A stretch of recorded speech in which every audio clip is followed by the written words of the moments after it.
Shavasya. Yanitimananda Syagyananjana Shalakaya Shakshunitam Chini Tasmai Sri Gurave Sri Chaitanya Manovistam Stapitam Jena Bhutale Swayam Bhutaka Dadati Swapadantikam Sri Krishna Chaitanya Prabhu Nityananda Shri Advaita Gadada Shivasati Gaura Bhaktavinda Hare Krishna Krishna Krishna Hare Hare Hare Ram Ram Ram.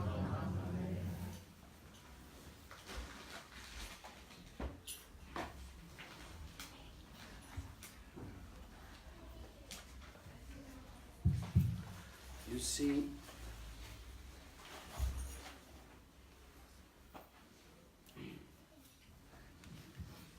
see the Vaishnava philosophy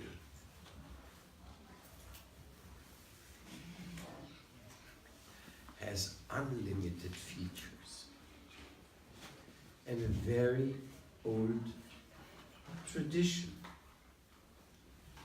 That tradition is being studied around the world by many scholars. And they shed much light on this philosophy. But that light they're shedding, giving additional support to the teachings of Bhaktivedanta Swami Prabhupada, our Gurudev. One of the authors of contemporary Vaishnava studies is Stephen Rosen, or Satya Raj Das, a disciple of Prabhupada, who have spent much of his time interviewing different authorities on different subjects of Vaishnavism. And by doing so, he comes up with the most incredible and interesting interviews, giving the most interesting support to many of his teachings. Sometimes we are not so well informed because most of us are not well read. That's of course our basic drawback, that we are not very well read. Reason for that is sometimes because we don't know the English so well, or we don't have German translations, and we have very little time, and in the end of it, we are non-shastric Brahmins. Means we like it, but we don't know why. That is called a non-shastric Brahmin. He spontaneously identifies, he says, yeah, I love it, I believe it. Do you know it? A little bit. It's a little bit funny, no? How can you believe it when you don't know it? But it's a fact, it exists. It's a phenomenon. You may call it, to a certain percentage, you may call it a kind of a blind faith. But of course it's not totally blind, because there is something, a contents, which you may call the descent of mercy. There is the Kripa Siddha, and there is the Sadhana Siddha. And the Kripa Siddha is somebody who has reached some kind of perfection, but by mercy.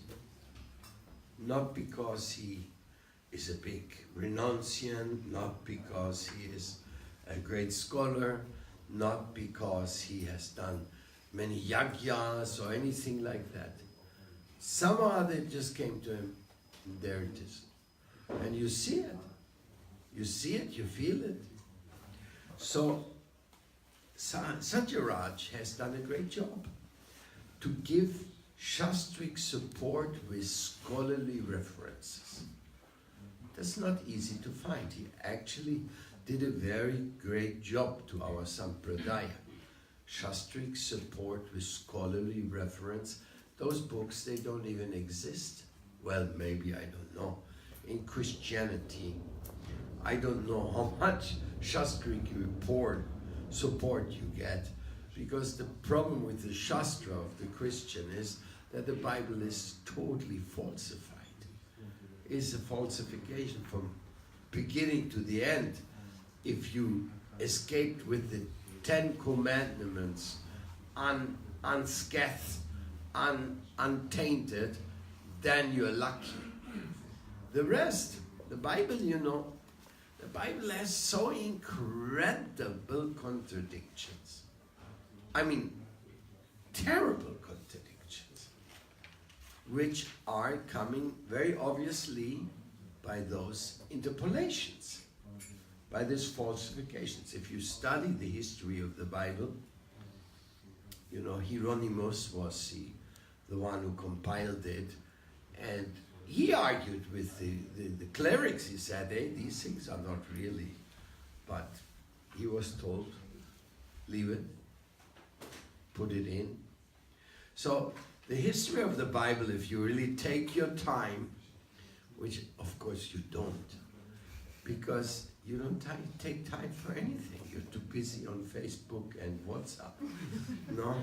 So, but if you do study the history of the Bible, you will find out it is falsified. Provenly falsification in hundreds of places. Crucial places. Sometimes God is supposed to send his representatives to become a ruthless killer of innocent people. And what the heck is that? That's supposed to be God, who simply goes out and kills people for no specific reason. And then in the Bible there's hints that you should be a vegetarian. There are hints that tells you that somebody loves God, loves everybody, he don't eat the animals. And then there's other quotations where it says, this one you can eat, that one you can eat, that animal offering you can make, that animal. Well, could they not decide whether to not or to yes? So it's just like, that's why Christians do not have Shastric references with scholarly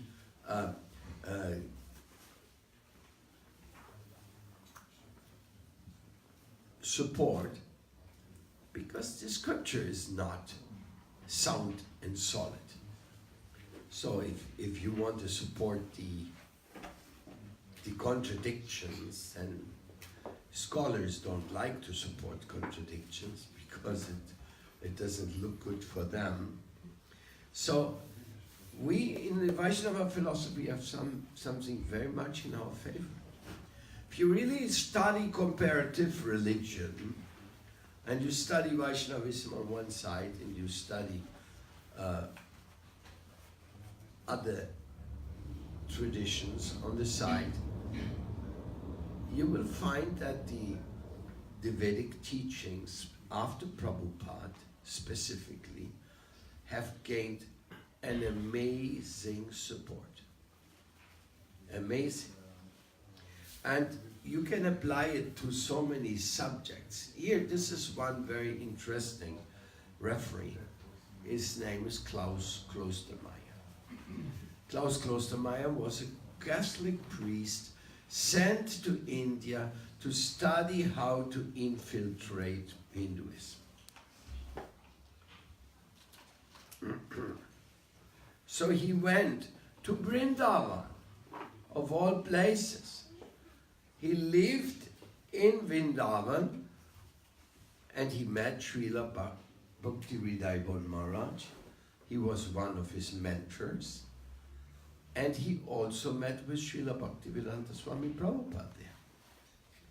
Klaus Klostermaier wrote the book Vrindavan Days.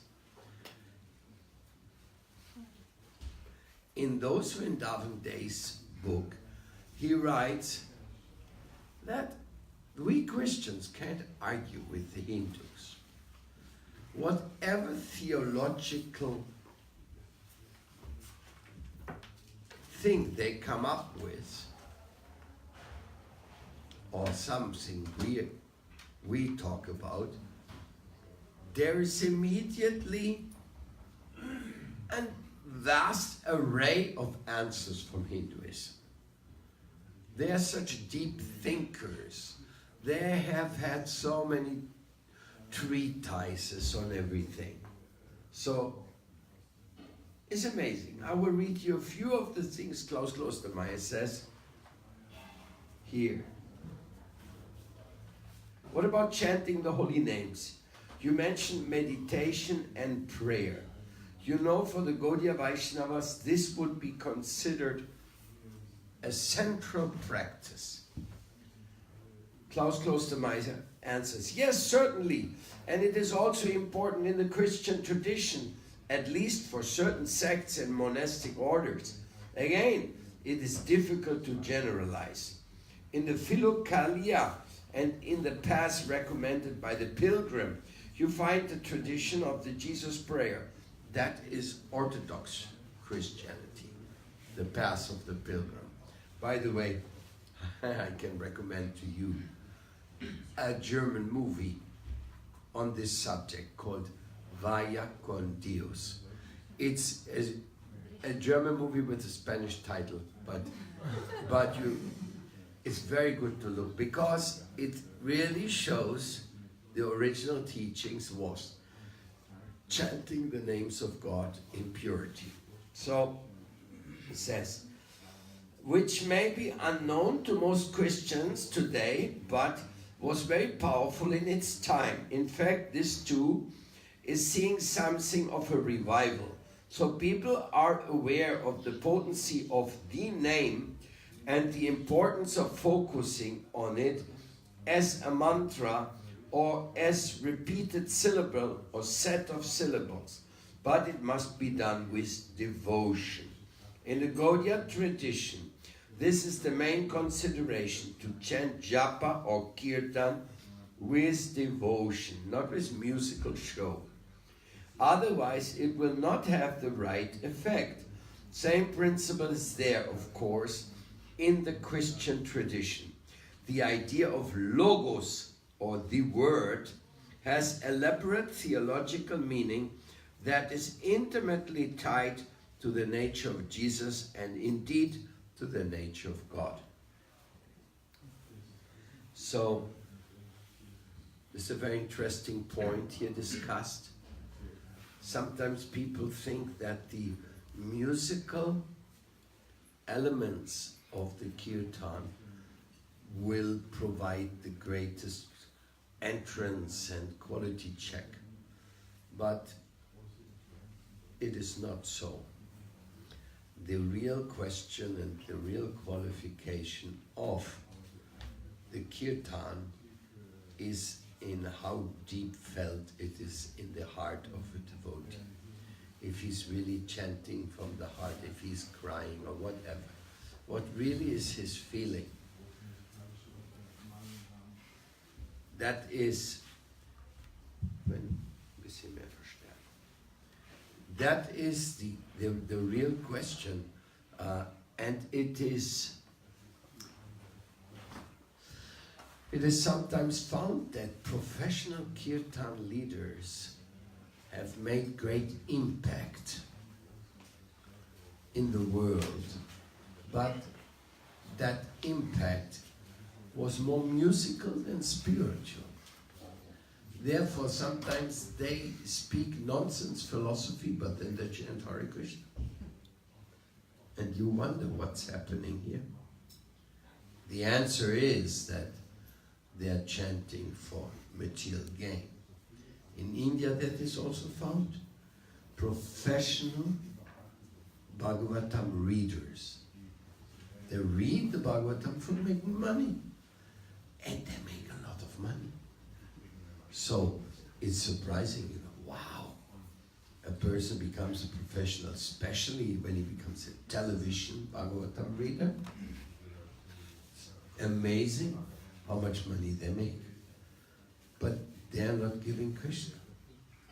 At least not in that degree as Srila Prabhupada gave it. And that is what is being touched here in this subject. The inner divine relationship between the Father and the Son and the Holy Ghost is fundamentally a relationship of love, profound, unending spiritual communication. Even though it is described in terms of a father-son interaction, it develops into the highest kind of Madhurya relationship. That's Klaus Klostermaier speaking about the Madhurya of God and Jesus. You see, there is virtually unknown Trinitarian theological system of emotional feelings. It was explored to some degree in the Middle Ages, but I think it needs further exploration. I hint at this in my Krishtividya, but it has yet to be taken up. The Western theological context in which the love of Radha and Krishna could perhaps the best understood is precisely that of Trinitarian theology. For the Christian, the Trinity represents the deepest mystery of faith. If one took literally the symbolism of Son being eternally generated by the Father, for example, one could come up with all kinds of mundane crudities and perversions. Similarly, the Radha-Krishna relationship cannot be fathomed by paralleling it with romantic love poetry or love medieval Marian devotion, as some writers have tried to do. The mystery of these things goes very deep. There's no earthly symbolism that can accurately convey its truth. That's an ex-Catholic priest. Because Klaus Klostermaier stopped being a Catholic priest, he became a professor of Indology. After being a few years in India, he was teaching in Canada at theology. He's still alive, still writing, and this interview, him speaking on Radha Krishna and the deepest meaning, is amazing, no? I mean, you don't imagine in some Christian priest to make reference to the deepest theology of Madhurya. And he goes on. Satyaraj says, I think this is also true of rasa theology, which again has parallels in Christian tradition. Klostermaier, it certainly does. There are so many different kinds of loving relationships amongst the characters of the Bible. There is the love of Abel and Abraham, the love of the prophets, the love of Moses and David, the love of those who were exiled in Babylon, and the love of those who remained in Jerusalem, the love of the shepherds and the disciples, the love of Mary Magdalene and Zacharias, the love of Peter and of John, the love of Mary towards the child and towards the crucified, and then there's the love of Christ. Jesus says, he who does the will of my Father is to me my brother, sister, mother. I think these various kinds of love adequately approximate the kinds of rasas that are developed by Rupa Goswami. Well.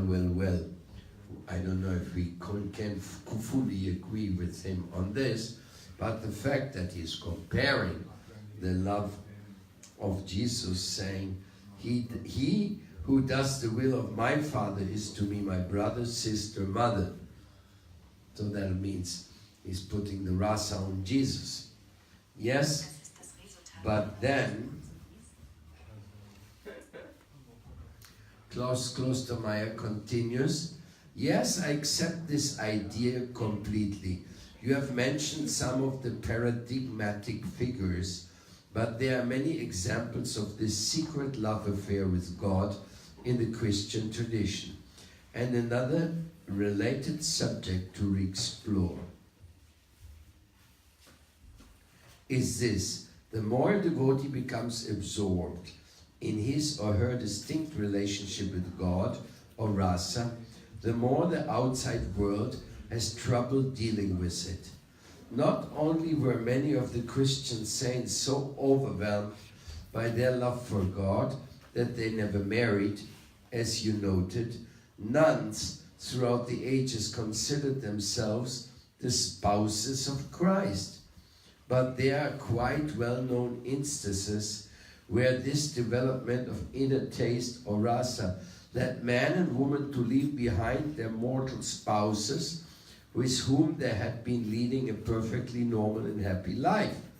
Such love of God led to the incarnation of St. John of the Cross by his fellow monks. It led to persistent abuse in the case of Teresa of Avila. It led to estrangement and suspicion in the case of many others.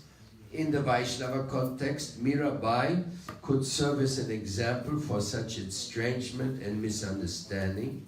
Chaitanya Mahaprabhu himself was eventually seen as a raving madman by all but his most intimate followers. This is the point. Divine love cannot be understood by every man. It is a cherished goal and one that is rarely attained. In Vaishnavism and in Christianity, you have examples of saints who have achieved this goal, but it is not so easily attained. What's more, when it is attained, it can make one an outcast in the conventional world, in the reality to which we have become accustomed.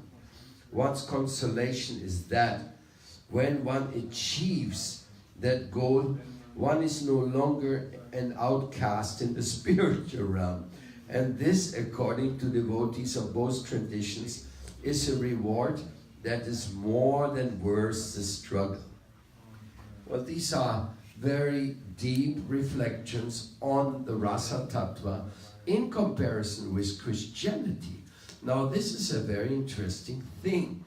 And also, even though the Bible has so many falsifications and all that, Srila Bhaktisiddhanta Saraswati Thakur gave recognition to Christianity to be Savishesha Vada, contrary to Nirvishesha Vada.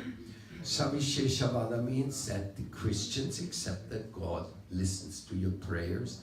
They accept that He can give you mercy, He can forgive you, and He can have a personal relationship with you. This is not accepted by the greater majority of those influenced by some Advaita Vedantic influence. They rather think God is the Great Spirit, and that Great Spirit has no name, has no realm, has no form, and it's like it is so general that any precision attempt to explain or to call Him or to describe Him, it is almost like a useless attempt. They say this is not the way God is.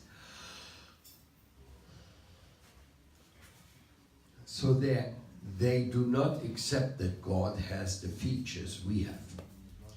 And that is crazy. How can God be less than we are? And who are you? Hey man, you are a person with feeling. What makes you to be you are your feelings. And those feelings are far out. I mean, far out means they're wonderful.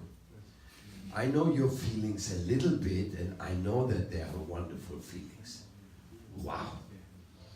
And of course God thinks.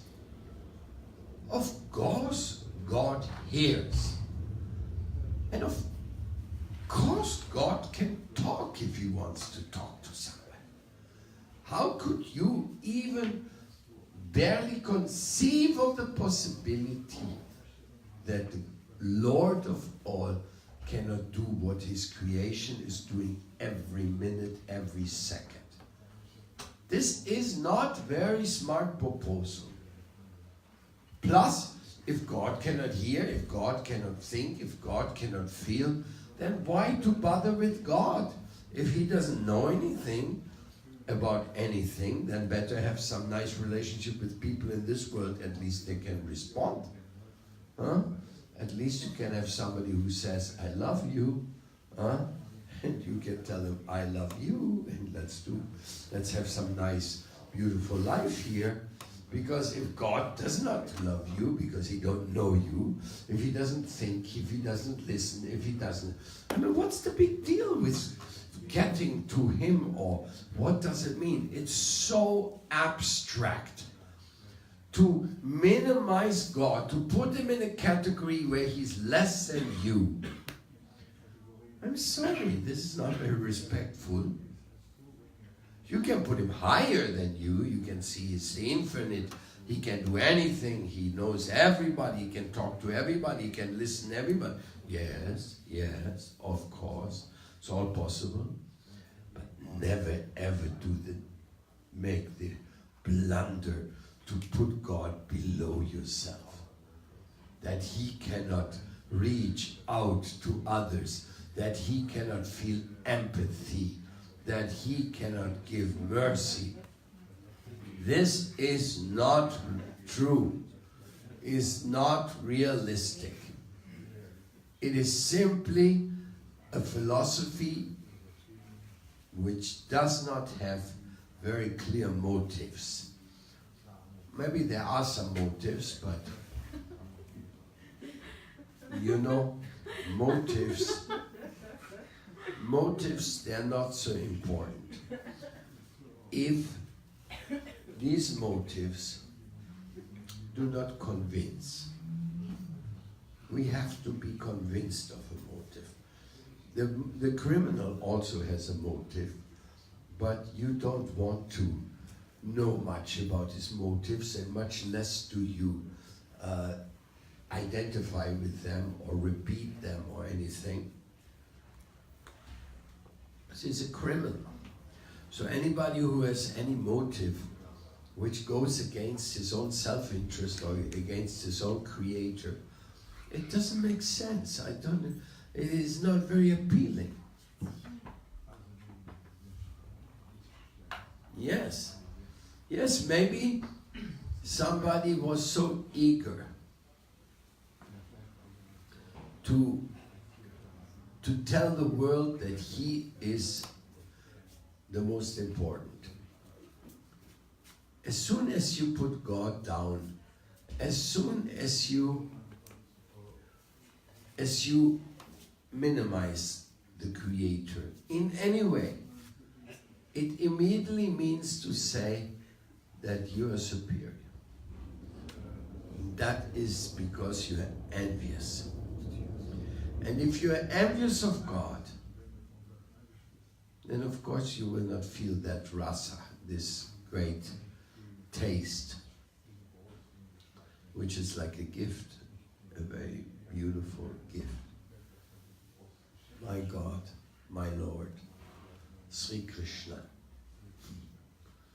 So Christianity is a very similar religion to Vaishnavism in its roots.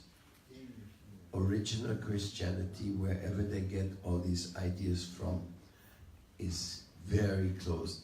If Christians simply recover their understanding of karma and reincarnation, which was philosophy of theirs, if they return to vegetarianism and not killing the animals ruthlessly, they would be our best friends. But then, of course, they also wouldn't be making wars, they wouldn't open slaughterhouses, they wouldn't poison the earth with all the chemicals. They just would be different. But unfortunately, the name of Christianity is being carried nowadays by people just informed. Now, wait a second. There's also Hindus who carry the name of Hinduism only in form, but not in true practice. Many people call themselves Hindus and they don't practice any type of Hinduism, really. So it's not only Christians who have that problem. This so-called Christianity, so-called Hinduism, so-called Muslim practice, so-called Jewish, this is plenty of them. And you'll also find so-called Hare Krishnas. You always find the so-calls. That is very clear. But if you want to have a clear understanding of what the tradition stands for, if you want to know how people get benefited by this great tradition,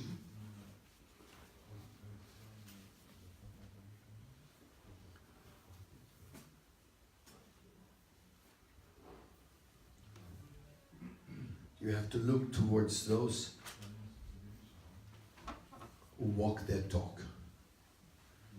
You have to look towards those who love everybody and to make every possible effort to love everybody, look after everybody, and all that. So I just want to say this to you.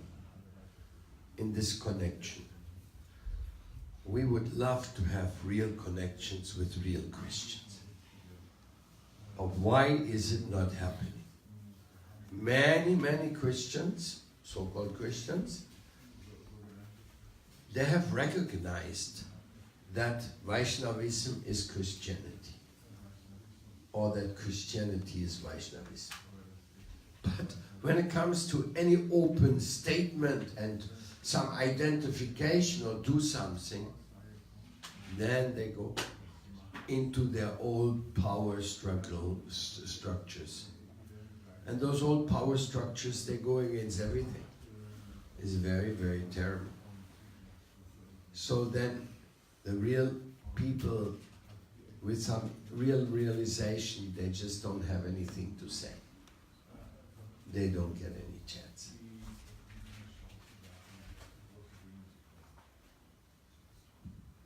So therefore it is essential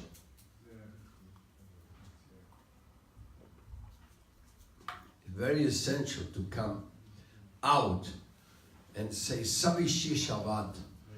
This is the truth. I just once read in the German newspaper Die Zeit a long article about Advaita Vedanta philosophy in Christianity today. And it was showing that how many of the Christian philosophers, they are not supporting Savisheshavad anymore. They are supporting Nirvisheshavad. Actually, they are more turning towards impersonalism than personalism, because it is very embarrassing. When you push Savisheshavad, that God is a person, He knows me, He's everything, He knows everything, immediately your relationship has to change. So therefore, Klaus Klostermeier is here extraordinary. He is defending Savisheshavad. He is saying that the Supreme has devotional feelings for His devotees and vice versa. There's another very erotic part of the Bible called the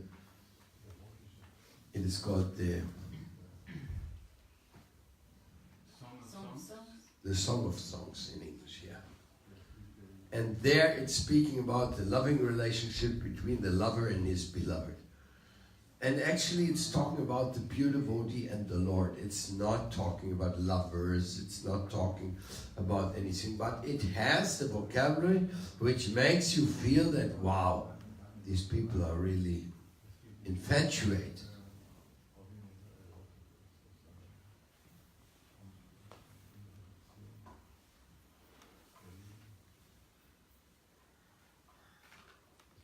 So we are very grateful that we met Srila Prabhupada, and we met Satyaraj Das and Klaus Klostermeier, and they give this support and evidence towards such an elevated philosophy, because this is what makes our life successful. Savisheshavad. God is a person. If God is not a person, our whole philosophy would be useless.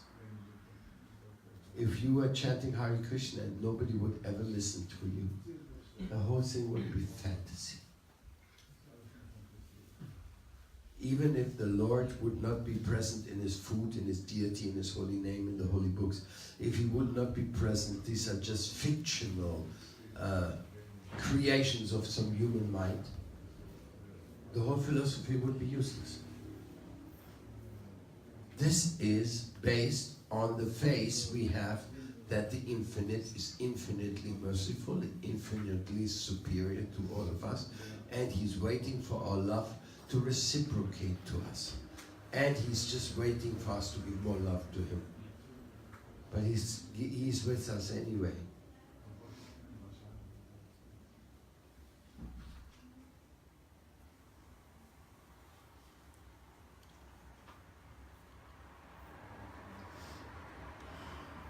Hare Krishna. So these are the few things I wanted to tell you today in this beautiful meeting here. We had a very nice discussion this morning and also this afternoon on Oida therapy arts, Oida arts, how you can approach the divine by expressing yourself in conscious art, in directing yourself towards the divine. How this is actually taking place and has been taking place traditionally, and this is fully recognized by the Holy Scriptures. That is what we are, what we were discussing today. And I was very happy that so many of you came with us. We had this little prayer in the lake, this circle prayer. We also had this union with Mother Earth in the wonderful waters of the lake. So all this is very, very good experience. And now I think the subject which I've taken up today is very controversial. Unless you're already fixed up, convinced Vaishnava, then you will see it's not controversial. But if you're not, it's very controversial. Now I want to open the discussion. Now let us talk. Savisheshavat, Nirvisheshavat. Let's talk about it. If you have any doubt about it. Because it's based on that this movement and this temple exist.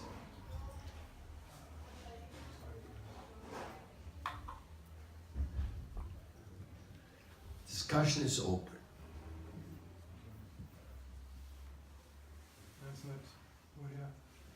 It's not about doubt, but it's more about meeting with other people who believe different things. And not harm them, I mean.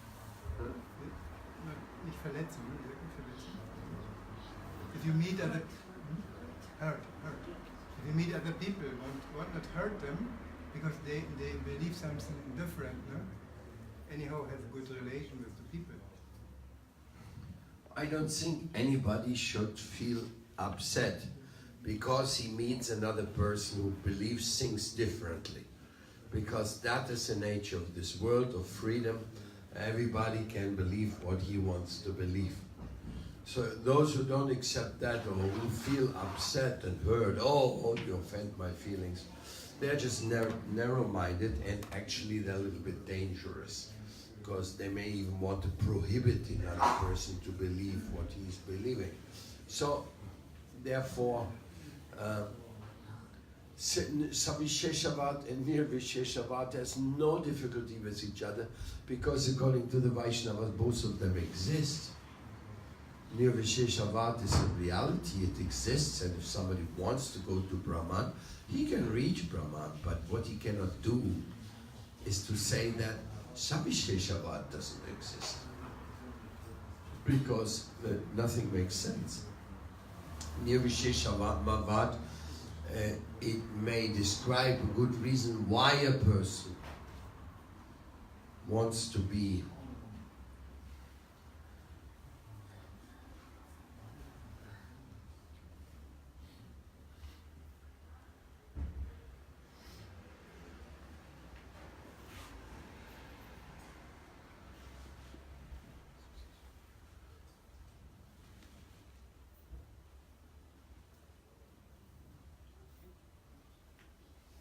on the other side, devotees should always be very kind and explain things very nicely so that people can understand that devotees are very open-minded and love everybody. But if somebody says Krishna doesn't exist, we think he's wrong, and we will defend our point of view. That's also necessary for a Shastric scholar. He cannot sit in front of somebody denying his transcendental teachings and then say, oh yes, congratulations. Next question.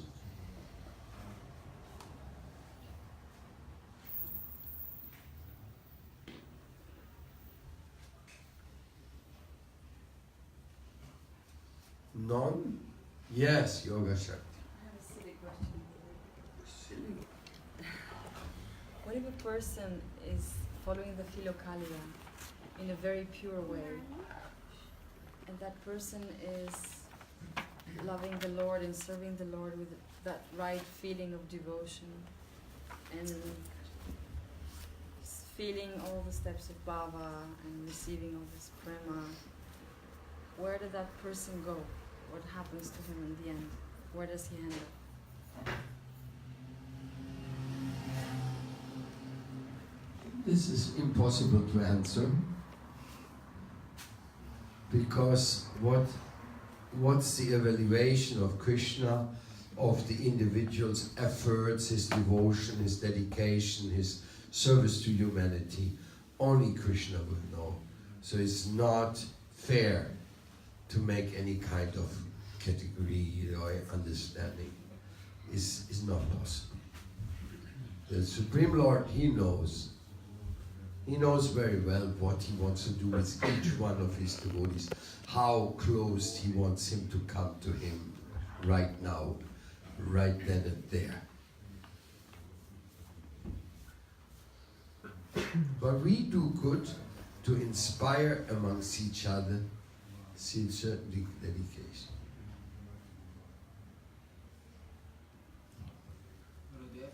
Yes. Ich kann nicht auf Englisch. Okay. Spanisch oder Deutsch? Okay, okay. Estuve predicándole a una persona que adora a Cristo, pero no sabía qué decirle al respecto. Y no sé qué. ¿Lauter? No sé. It's okay, ich hab's verstanden. So somebody was worshipping Christ and he could not understand who Christ was? No, I cannot. He didn't know what to say to them. Because he was worshipping Christ? There's nothing wrong with worshipping Christ. Christ is the Son of God. He's like a messenger. To serve the devotee of the Lord is always good. We have no objection with that. We also worship the devotee of the Lord. We worship Prabhupada. This is nothing wrong there.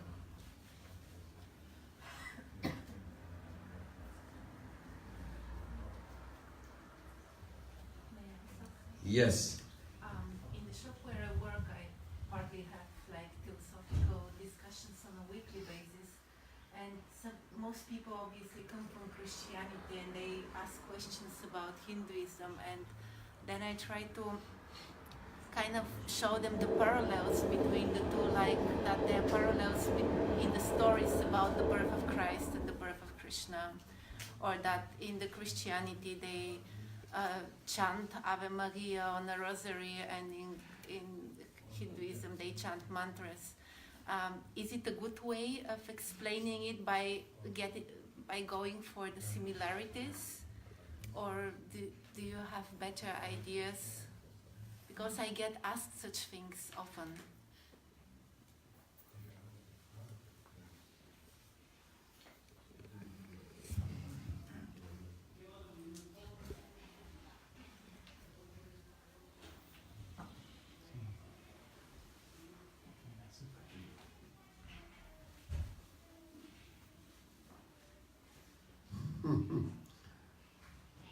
Spiritual love does not need competition.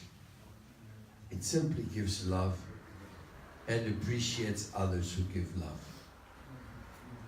And when you're in a bookstore and people talk to you, just show them the books of Prabhupada and tell them to try to read some, and they will be very happy. That is a better way than arguing. Just make sure they get a book of Srila Prabhupada. That has helped us so much. When I got the first book of Srila Prabhupada, I didn't know the difference between impersonalism and personalism. That wasn't an issue to me.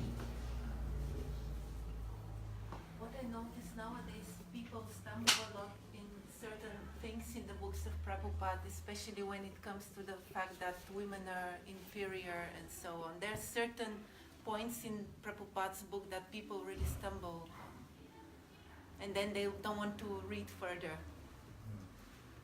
Yeah, that is unfortunately happening in a few very rare cases. Whoever really keeps reading, he can understand that Prabhupada has a very broad-minded attitude, and that the Vedas, they sometimes chastise women and sometimes they chastise man. Sometimes they glorify women and sometimes they glorify men. That is their way of educating us. So we should be humble and say, okay, that's who we are, let's become better. There are so many histories of pure devotee women in the Vedas, so nobody can say, oh, women are put down. It's not true. But somebody wants to find the fault to just justify not to want to go further. Then what to do, They read one verse, but they don't keep reading, and they see the opposite. And not as a contradiction, but as a different feature. That within our possibility, this is there and that is there.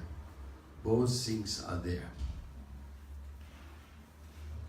Then again, other people may ask or may say that nowadays the books of Prabhupada could be explained a little bit more with the context of our Western environment today, and that is also we don't really mind that. If